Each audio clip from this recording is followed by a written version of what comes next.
today we're going to show you how to use an LED lighting system. Now also here, if you'll notice, you have to, if you have one light out on the project, let's say for instance here, and there's one light not working, for over here, if you'll notice there's one light not working. Now if you have this case, it's probably because you didn't put the output. You put it to the output and not to the input. So there should be 3 cables. Now how are we going to fix this situation like right here?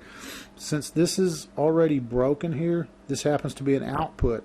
So since nothing can go out of this one, what we're going to do is we're going to put this as the very last light on the string. Therefore we will change this. This was light number 3. We're going to change it to light number 4 so we can have an input. The light will come on, but since it's broken over here, then we can still have all 4 lights in our output.